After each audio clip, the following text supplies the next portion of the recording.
In November 2019, Greg Ciolo received a diagnosis of stage 3 unresectable malignant metastatic melanoma. It spread to his brain as an egg sized hemorrhaging stage 4 tumor that almost killed him. Going from feeling perfectly healthy to all of a sudden being in a battle for his life, Greg felt a spiritual call to start a support group to help people battling cancer. Greg, thank you so much for coming on today and sharing your story. Thank you so much, Andrea, for having me on the program here. I appreciate that. I am thrilled, and it does sound like you have quite the story. So, can you take us back to the very beginning? How did you get that diagnosis, and were you having symptoms? Uh, yes, it actually started in 2016 with a melanoma on my shoulder blade. I've been torched. You could tell I have fair skin. I grew up in upstate New York, and I got burned a bunch up there. And then I've been in Florida for almost 35 years and moved here in 1987, and I've been torched down here a bunch. And so it started basically with some kind of a, mole melanoma that was on my shoulder blade. I didn't know that it was melanoma. My mom saw it. I was here one day with my shirt off. She's like, "Oh, that doesn't look right. You should go get it looked at." So I did. And I knew nothing about cancer. So I'm glad I'm actually doing this show here with you, because I've learned so much since what I've gone through. And this is a very important message that everybody and their brother needs to pay attention to, because it can help save a lot of people's lives. So long story short, they cut that off and they said, "Oh, it's melanoma." So then when I had to go back and they had to go around it and cut a lot more out. Um, and then they made me go to a downtown doctor here in Orlando to look at it. And the guy's like, "Oh, you should just come once a year to get a x-ray, chest x-ray. Your chances are like 0.000 whatever that it'd be a problem." That wasn't the case, but I didn't know that. And I knew nothing about melanoma, even though I had that on my back. I'm into exercise. I'm into working out. I was hitting the gym. I was doing all kinds of stuff at the time, and I was taking creatine. And then, so one day I woke up and I had a lump under my right arm. It wasn't significant, but it was like a swollen gland or something. And I didn't freak out initially. I thought it was probably from working out. And this was 2 years after the initial deal with this thing on the back. So, And so I didn't, 2018 or so? yes, Okay. yes, it was 2018, but I didn't run off to the doctor. I couldn't put 2 plus 2 together. I never thought it was a problem. I let it go. And I've also been in the nutritional supplement industry, and I've dealt with a lot of people that had a lot of information on different products that you can take that can help battle cancer, whether it's minerals, herbs, and all that stuff. So I uploaded a lot of my stuff. I talked to a few people. I didn't even really tell my wife at the time because I didn't think it was anything. Whoa, whoa, whoa, whoa. Until Time out. Time out. You didn't I, tell your wife? I didn't when I first got it, because I wasn't really in fear, and I didn't want, I don't know, I made a mistake with that, because I should have just said, "Hey, I got a lump under my arm." I didn't know what they were going to do. Being in the supplement industry and the health field, I didn't know about immunotherapy either. So the thought of it ever even possibly being something with cancer, I thought the only options were chemo, which I've known people that have died on chemo. It's horrible. Yeah. And radiation therapy and stuff. So I got a little bit nervous about making a big deal about that. But Got I it. did get some pains a couple times, and it would last for like 2 or 3 days and it would go away. And that did like 2 or 3 times. And that's when, my wife, she finally said, you better not wait. You better go get that checked out. So I did. And I still didn't think it was cancerous. The doctor I went to see says, "I don't know what it is." He says, "You need to just get a biopsy." So I got a biopsy, and this was now in November of 2019 when they did the biopsy. Calls me back a few days later, and he says, it was actually a nurse from Advent Health, and she says, "You have metastatic melanoma. That's what that is." And I freaked out. I mean, I went into meltdown at that point. I'm like, "You got to be kidding me. Metastatic melanoma." I mean, I never knew that something like that would go from my back to my underarm. And Right. so, they told me I needed to go see the cancer doctor here in Orlando immediately, which I did. And you could tell I'm fit. I got young Yeah. kids. I play a lot of sports. I was coaching sports. And so the first guy he told me is like, you should go to the surgeon and see if he can operate on you. But where it was and the size of it, he was nervous. He says, "If I take that thing out, it might damage your arm. You might have permanent injuries on your arm from taking it out." They said, Right. "We would rather do the immunotherapy to start and see what happens from there." So that's what I did. Um, So for And people who don't know what that is, can you tell them just what did that actually entail? Are you going in for an infusion? Are you taking pills? Like, what did that look like, that immunotherapy? I'm actually still on it. It's an infusion that they do, not any pills that you take by your mouth. And I don't know how much I could keep talking because there's so much I can say about what I went through, but I'm trying to Oh, go as I want it fast as I all. can. No, I So want it anyway, all.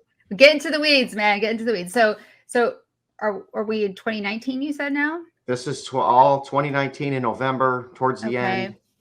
All right. And how often do you have to have the infusion? Is it every couple of weeks? What does that look like? Well, there's a lot more to that story. Okay. Well, tell But us.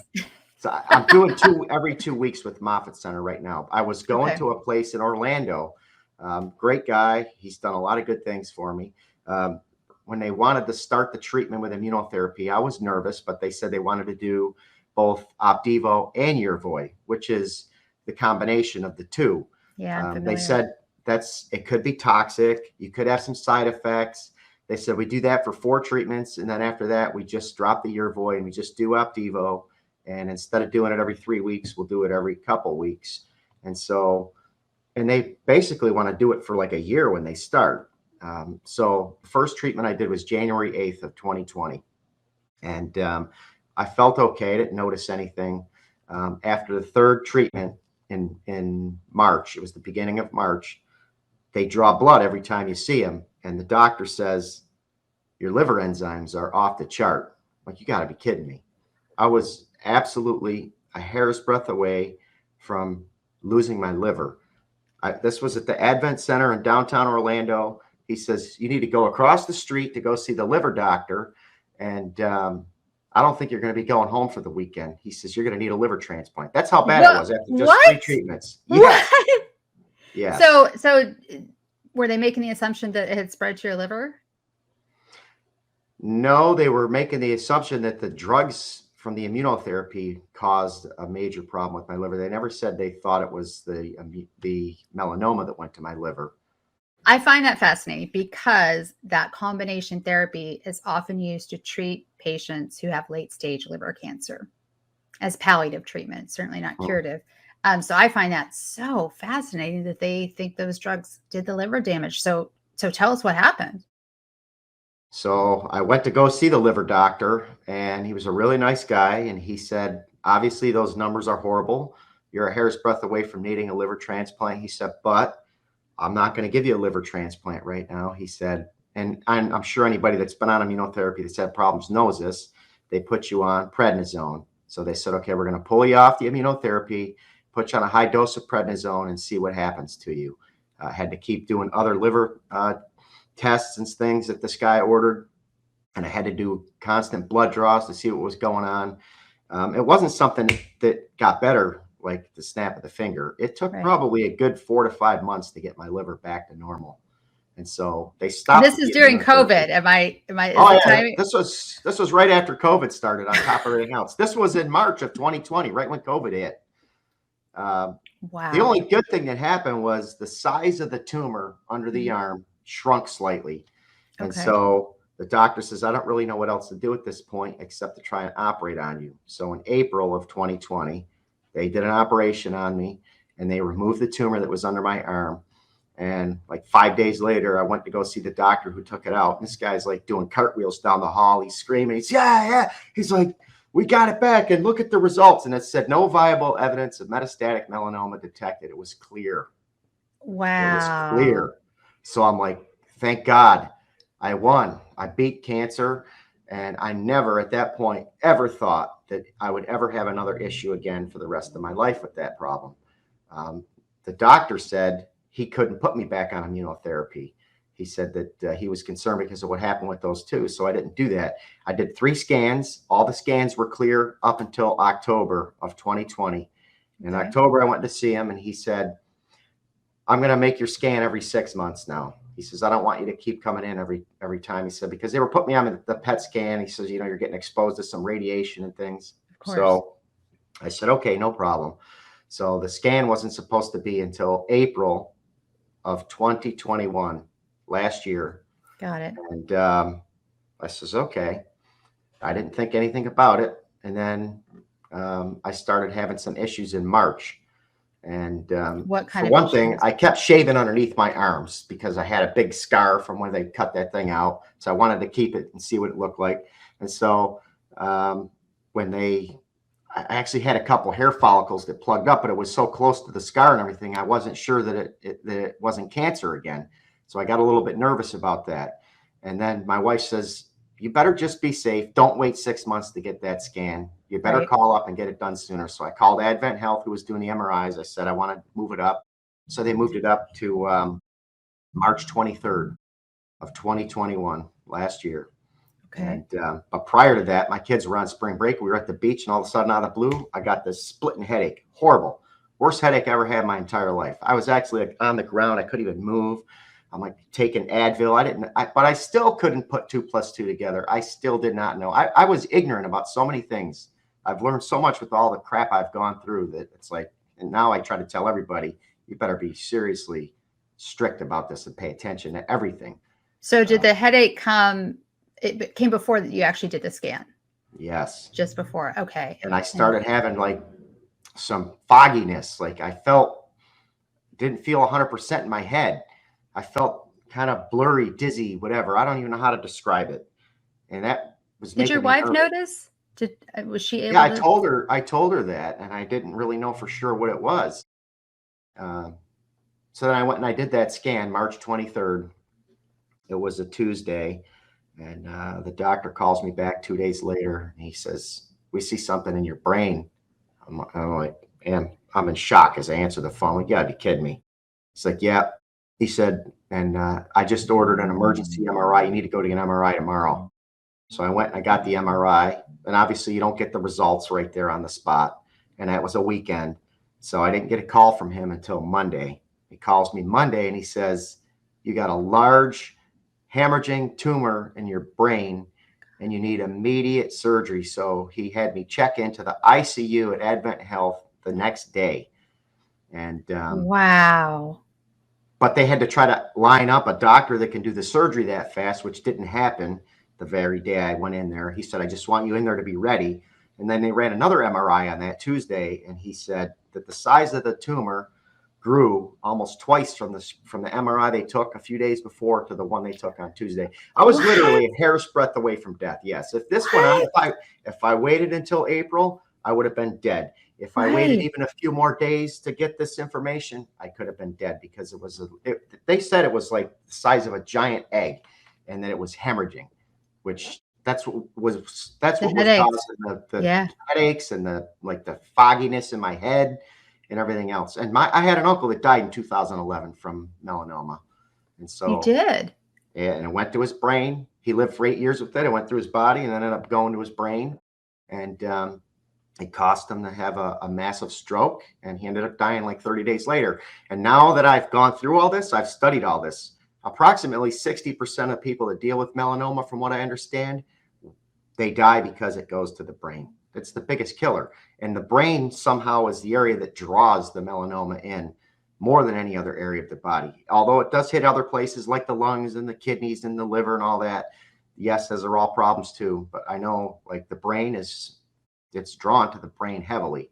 So I was in shock to have that under my arm and come back clear and then have it go to my brain. That like, I couldn't believe that happened. And Melanoma, from all the people I've spoken with, is almost like a moving target, right? Because our skin is our largest organ, really.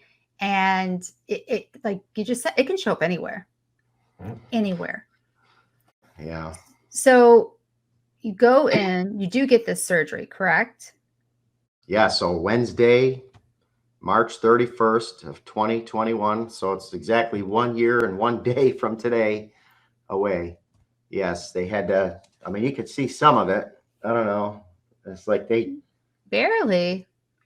I wouldn't even know that was there if you hadn't pointed it out. Now. Yeah, it looks really good. And I can show you pictures, but they got to drill a hole in your brain, and they take the bone out, and they can't just pull the tumor out either. They have to go in and kind of do stuff that like sucks it up and takes it down in size. Then they cut around the entire tumor and take it out. And the big thing they don't know at that point is it all over the brain? Is it something that they can't get out? Sometimes they can't get it all out. And then they can't just take that bone and put it back in your head. They got to put a titanium plate back over that area.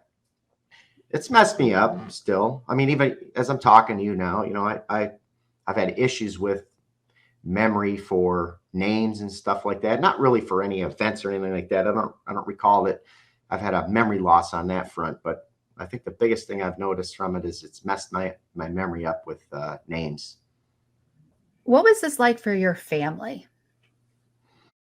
Oh, everybody was a mess. My wife specifically, we got a young family still. I'm raising kids. I've got 4 sons. One's 22, one's 14, another one's 13, another one's 10. I mean, I'm actively involved, and we've got a great marriage. So this was, a very nerve-wracking thing. Like, what's going to happen to this guy? And during that surgery, because it wasn't, I don't know if it was the height of COVID, I guess it's all relative now, but was your wife allowed to be with you? In the beginning, yes, the whole COVID crisis obviously changed everything too, because when it got into panic zone and all of a sudden, when it first started, my mom and my wife can go to the hospital with me. They can do the treatments with me, blah, blah, blah. As it got going with the whole COVID crisis, then it was, oh, you got to wear the face mask. Your wife can't come. Nobody can come with you, blah, blah, blah, blah, blah. I had to get treatments or tests a few times to see if I had COVID before they would do stuff. It got very, very strict with all that stuff, which definitely, I think, messed up some things there with them. It made them a little more nervous that I was off by myself. Yeah, I'm sure it did. And I'm sure you missed the support. What was the plan after surgery? And tell us what it was also just like immediately after surgery. I was thankful that I was alive after surgery. I still wasn't certain specifically if there was anything else in my head. They did another MRI and they weren't picking anything else up, but they said, we aren't positive that there isn't something that could still be there that we can't see. They said, we highly recommend that you get the gamma knife radiation treatment. They said, but you can't just do it right after the surgery. You got to wait about 3 weeks so you have some healing there. So April 21st, I had a set for the gamma knife radiation treatment. And that's when they put that whole full face mask thing on you. That's like 10 pounds. And, they don't drill through your head, but they do something where it's like puts pressure on your bones to hold it and on your back. And it's horrible. That is a weird wild. experience. So is it more targeted radiation? It sounds like it. Yeah. So they do another MRI that day too. And they try to determine exactly where the spot is. So they don't do the whole brain. They just zap you in that one area. And that's what they did. And How the many good news times? is nothing has showed up. I just did an MRI again a few days ago. And there's inflammation, there's damage to my head from what happened, Yeah. but nothing that is showing cancer, nothing that is showing anything that they're picking up and saying, oh, there's more lesions or this is there or this is a problem. Thank God. It's a miracle. It really is. It's an absolute miracle. Did you only have to do that procedure one time? Yes, but Wow. I had side effects that I didn't really know were coming. And that was another big thing that happened Wait, was they didn't tell you? they told me that you can have side effects, but again, like everything, until you go through it all, you really don't know. It's like, but I had inflammation in my head. And like I wear glasses, so every time I put the glasses on, I could feel there was pressure, and my head would swell, and you could see the lines for where I was putting the glasses on. And I didn't notice it instantly, though. It took months, and you could have issues with that gamma knife radiation for a couple years, so you don't really know right off the bat. It didn't really affect me right off the bat. It took 2 or 3 months down the road for it to get really bad. I actually started wearing headbands and stuff to try to cover my head and protect my head. In August, I started having issues. Like I'm sitting in a chair, I'd stand up, and this happens to anybody, but if you stand up fast, sometimes you can feel lightheaded or whatever. It goes away in a couple seconds. That happens to almost anybody, whether they have a health problem or not. But with me, I'd sit in a chair or I'd sit down and I'd stand up and I'd feel that feeling, but it was worse and it would last for a while. And towards the end there in August, it lasted for a half an hour. I stood up and I was like, Whoa. what the heck is going on? I thought at that time, I'm like, oh my gosh, I hope I don't have cancer back in my head again. This is crazy. Right. And my wife, again, who's been there all the time, telling me to do everything, whether it's get the scan, do this, do that. If I didn't have her, I probably have been dead. And she says, you shouldn't wait. She says, I think you should go to the emergency room to Okay. get that checked out. She said, if you're really serious about how bad that is, you need to go get that checked out. So I Of course. actually went and got checked out that night at the hospital emergency room. And it wasn't the Advent Health Hospital. So they said, you did everything at Advent. You're going to have to just take an ambulance and take you back down to Advent. And I spent 5 more days in the hospital because of that. They had to take me off the immunotherapy and put me on a steroid that would help to get rid of all the inflammation in my head. So that was twice last year I spent time in the hospital. And you're back on the immunotherapy now? Yeah, so I could back up really to after all this stuff happened last year, because originally that doctor that I was seeing in Orlando, he said, he didn't think I could ever use immunotherapy again. I don't know how many people know of the Moffitt Center. I'm sure a lot of people do. It's supposed to be like one of the greatest cancer centers in the world. Yeah. Their big headquarters are in Tampa, which are a little over an hour from my office here. And I actually went to them originally to get a second opinion, but I kept doing everything here in Orlando because I felt it was good to be close to home and everything. So Sure. I went and got another opinion after the whole head surgery and everything from Moffitt Center again. And they said, absolutely, we would try to put you back on immunotherapy. I said, we probably would have tried to put you back on the immunotherapy after your liver numbers got better. We would have tried to lower the dose and just put you on Opdivo instead of the 2 and see if that works better for you. So in May of last year, I started going to Tampa to the Moffitt Center. And I've been going there every 2 weeks with that treatment. And it's, for the most part, has been okay. I've had a couple instances that caused an issue. There was, I don't know, like maybe 3 or 4 months onto it. It was last summer sometime. The big difference with the Moffitt Center, they draw your blood right there on the spot, and within like 20 to 30 minutes, they have the results. If anything's off that's a concern, they won't give you the immunotherapy. Right. So that was a lot different than what I was going through here. Sure. And so I remember one time, I think it was in maybe August of last year or July. One time the liver enzyme went up slightly, and they said, we can't do your treatment today. Come back in 2 weeks. But when I came back, the liver numbers were back to normal and were fine again, and they have not been an issue ever since. So I have not had, thank God, any issues with the liver. I did have some problems with my face with a rash from that melanoma, or not the immunotherapy. That started kind of in October, and then it got really bad where like I had this horrible rash that broke out all over my face and my neck. And Moffitt Did Center. it hurt? Yeah, it hurt, but it was really itchy and red. It looked horrible. It really looked horrible. And they finally said, you can't do a treatment until we can get this taken care of. So they took me off the immunotherapy, put me back on prednisone to see what happened. And it helped clear it up, but it took 2 months of being off of the immunotherapy to get my whole face and all the skin stuff back to normal. They gave me some prescription. I can use it all the time, which I do. I actually have it now in the last couple of weeks because it's been good. And somebody turned me on to some natural stuff that's not a drug that works phenomenal. I've been using that, and I haven't had any issues with the skin since then. Good. So I still go every 2 weeks to the Moffitt Center now, though. And I'm not sure exactly how long they want to do it. That was my next question. You read my mind. I was going to ask. Probably a year, but since Okay. I stopped for 2 months and I didn't start till May, they may want to do it, until July. I really don't know exactly. I've got to go do another scan.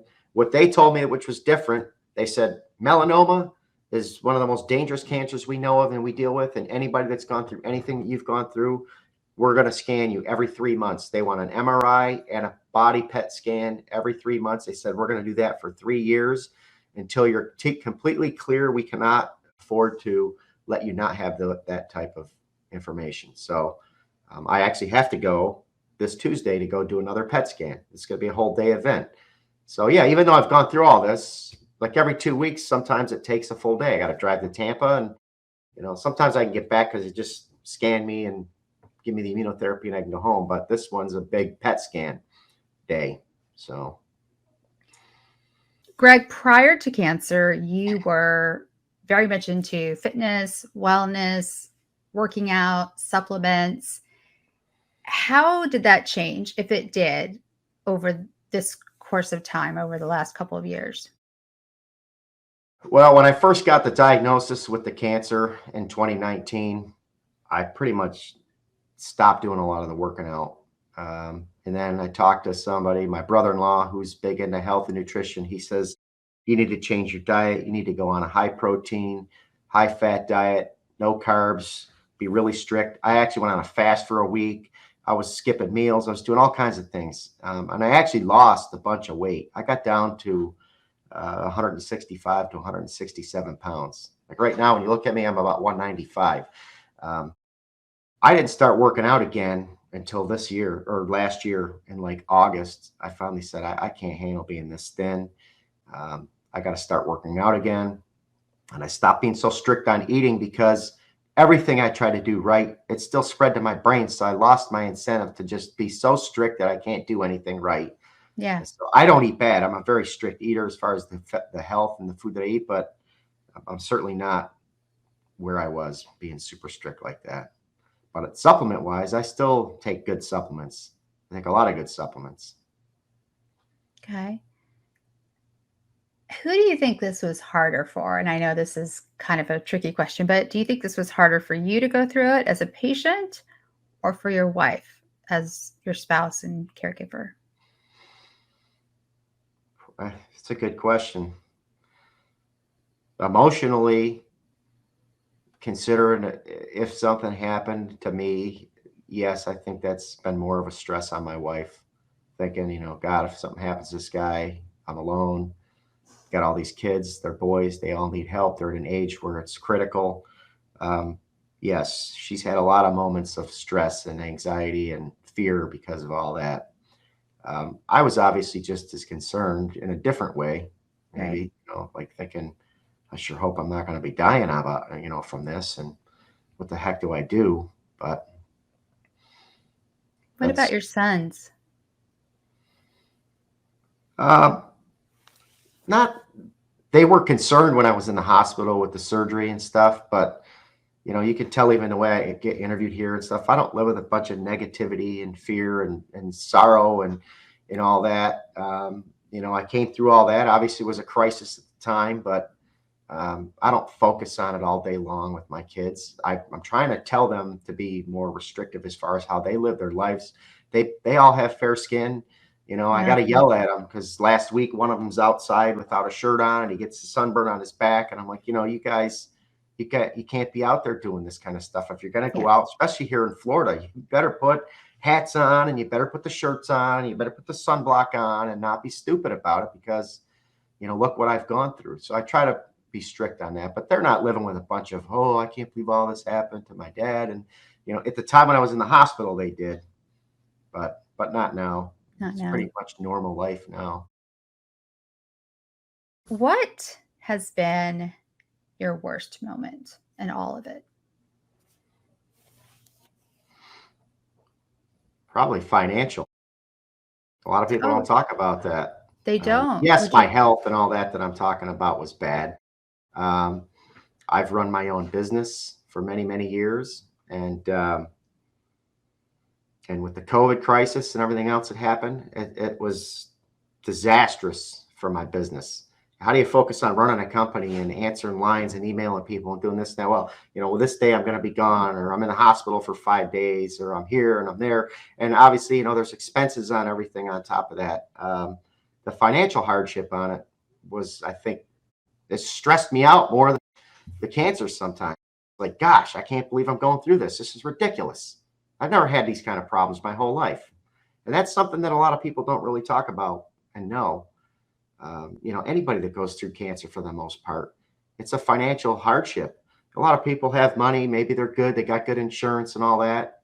Maybe they can handle it to some extent, but you're always going to get hit with things that are going to shock you. And that happened to me. I could have lost my house, my cars, could have lost everything. It could have been a disaster. And as a father who's trying to take care of his whole family, that stressed me out too. Certainly, and I'm not over that. I mean, I'm not sitting here talking to say, oh, everything's perfect now. still struggling with stuff, but that was probably the worst thing, maybe mentally, that frustrating me beyond my health. I'm glad you mentioned that because you're right. Most people won't talk about it, even though the statistics are very clear. I think it's over 50% of cancer patients end up filing for bankruptcy. And it is a huge financial stress. What about your best moment? Best moment. I don't know that I have one specific thing, but I guess talking about the financial stuff, I'm not afraid to say this publicly because I met somebody. When I was in the hospital, I got a cancer magazine and I saw an ad in there one day. And I never knew this until last year, that you can buy or sell life insurance policies. I did not know that. And I actually had two policies. I had one when I first got married. My father-in-law's like, you need to have a life insurance policy, whatever. So I got that, and I've had it since I got married. Then when I bought a house, I had a guy knocking on my door one day, trying to give me cards and telling me, oh, you need this. And I didn't even really know that it was a life insurance policy. I thought if God forbid if something were happening to me, they'd take care of my house. But it's just a normal life insurance policy. He was just using that as a sales pitch because I was in a brand new neighborhood with all brand new houses that got built. And so when I saw that guy's ad, I called him and I says, how does this all work? How does this happen? And so the long story short is I was actually able to sell one of my life insurance policies. You don't sell it for what it's worth. They get a discount on it. You're dealing with investors in New York that want to buy and sell it and make money on it and all that. And if something happened to me now on that policy, they get the money, but they pay you a decent percentage of what your policy's worth. And if it weren't for that, I would be bankrupt and I would have lost everything. And it helped me to survive for a year. Obviously, with a big family with 4 kids, I've got a ton of expenses, so I still haven't figured everything out. I'm still like a hair's breadth away from getting back into struggles with everything again because it's been tough. I'm hopeful that things will turn around. Wow. I've heard of it before, but I don't think anyone's ever talked about it on the podcast. So I mean, I know what it is, but I'm really glad you mentioned it because you're right. I don't think most people know at all, No. and those expenses they just add up. They really, really do. What's one thing? I mean, you've been through so many things, and they happened over a relatively short period of time. What's one thing you wish you had known at the very beginning? Probably how serious melanoma is and how this is nothing to mess around with. Um, and I'm 52 years old. Anybody that's young listening to this, you better take precautions with your skin out in the sun. Anybody can get it. I mean, it can happen to anybody, any nationality, doesn't matter. But obviously, people that are really fair skinned with light eyes have more issues with it. Greg, if you could only do one thing to improve healthcare in the US, what would it be and why? Being very strict about our exposure to all kinds of chemicals. The thing that nobody really talks about is that we are in the most toxic world in the history of the world. Yeah. And I told somebody that today. I mean, you think of, okay, what am I washing my hair with? What am I putting on for deodorant? What am I brushing my teeth with? All the chemicals, the foods, the GMOs, the pesticides, this, that, and the other.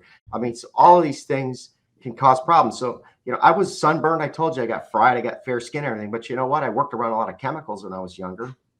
You did? What did you do? My dad used to run a big health food store up in New York, and he also made weightlifting equipment. He had a whole place on the 3rd floor. My brother and I used to go up there and help him build the equipment. My brother was a welder. He'd weld it together, and we would take it. Wow. We'd paint the equipment. We did all kinds of stuff. We'd go in there with no masks on. We didn't care. We painted it, breathing all this stuff in. Then in high school, I actually got my degree to be a printer. My dad wanted to set up an entire print shop, and I'm here in Florida with no air conditioning, working in a hot environment. I handled everything with no gloves.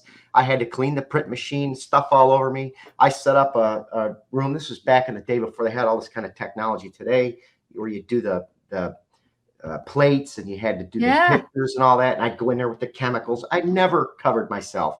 And I worked around stuff outside sometimes, I'd spray for bugs or whatever else. I never covered up and did all this stuff. So I can't just blame it on one thing specifically. And I had issues with my teeth.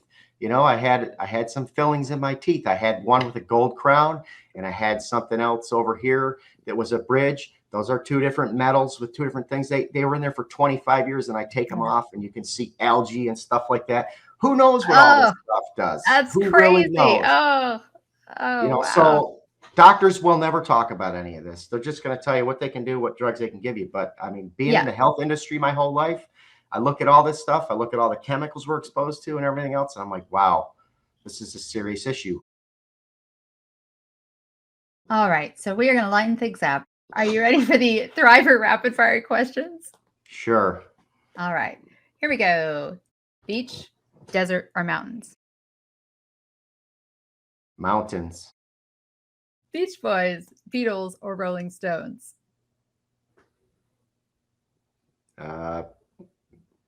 Beach Boys, probably. What is one word that best describes you? One word. Passionate, maybe. Okay. Before you die, what is the last song you want to hear? It would probably be some biblical song, but it would be something that would encourage you for life everlasting and God's in control. It would be something to that effect. I don't know the specific song off the top of my head. What about the last meal you want to eat? I don't know. I'm Italian, so maybe it'd be a nice, like, some kind of Italian meal with olives and pasta and salads and good stuff like that, maybe. That sounds good. The last person or people you want to see? Well, it'd definitely be my wife and my family, my sons. And the last words you will speak?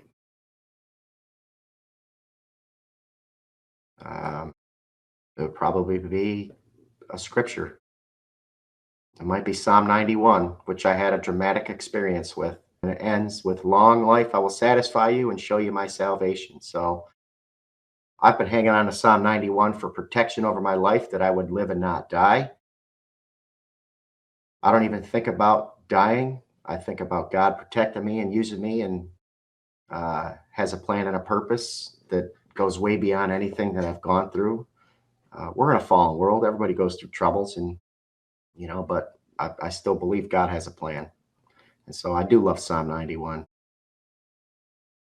Aside from Cancer U, what's one resource you would recommend for cancer patients and caregivers? And please be sure to tell people how they can get in touch with you. I guess what I would say is, do your research. Research the drugs, research the disease, look for natural alternatives, look for anything that could possibly help you. Put in searches on Google and read some of these things that are out there. There have been a lot of people that have been cured from a lot of diseases without going through some of these things. Obviously, when it goes to your brain, that's a 911 crisis. You can't wait and do anything differently. But I do know that there are a lot of good natural things that have done some amazing things for people that have gone through cancer. Maybe not to this level with the melanoma that goes to your brain, but I still take great supplements. I believe in minerals, and most people are deficient in minerals. So those things can all help. In fact, taking high doses of magnesium after I had the surgery on my head helped me dramatically. That magnesium made a big difference for me with my brain. You can look it up. Magnesium's involved in 300 different chemicals in the body. So I guess that would be the info I would tell you to tell anybody. Okay. Do research. Not a lot of people do, but I do. Do your own research as much as you possibly can for what you can do. What I like about what you said very specifically was, it wasn't just to do research. You said also do research on the medications. And I know people who do a lot of research on the actual disease, but not so much on the medications. And I think that's so, so important. Greg, I want to thank you for sharing your story. And before we wrap up, how can people get in touch with you if they want to reach out? So you hear me talking a little bit about godly things, rainbows and all that. I feel very compelled by God that he's got a plan and a purpose. I started something called Crossing Jordan ministries. And I have some of this info we're talking about here. People can go there. It's called crossingjordan.com, the website. There's a phone number. There's email ways to reach me up there. I have a video that talks all about the life insurance issues. I got a whole section up there that talks about some of the rainbows and what I've gone through. I got a thing up there that talks about Psalm 91. It's a great site. There's a lot of good information that's up there. I could put so much more up there. I actually, the way you're doing this, I feel compelled to maybe do a lot of interviews with people going through this stuff. I don't really know exactly what God's plan is for me, but I felt compelled. You know how I found this site? I never knew your company before. I never heard of Cancer University. Tell me. I should probably ask that. Yeah. The guy that helped me sell my life insurance policy, he's 73 years old. His name's also Greg. He's a great guy. He runs this operation with him and his wife. They're out in Kansas. And I became good friends with this guy. He loves God. He goes to church every day of the week. He's praying. He tells me he's praying for me and everything. And so we said, we need to tell people about what you went through, because he wanted me to see if there's any way I can just tell people that need help what you can do. And so we became like best friends. And so I don't know how long ago, 2 or 3 weeks ago, or whenever I connected with your organization, he's the one that sent me the email. He said, I found this site. He said, you need to look into it. Check it out. And so I did. And that's how I found it. I'm like, wow. And I went through the site, and then I saw that you can do interviews and all. I said, I might as well do an interview. And I signed up. And that's how I met you, Andrea. Greg, thank you so much for coming on and sharing your story. And we will be sure to put a link to your website in the workshop and the show notes. Thank you so much. I love being on with you. And I'd love to chat with somebody or deal with anybody who's watched this or has questions, concerns, needs any help. Thank you. Thank you.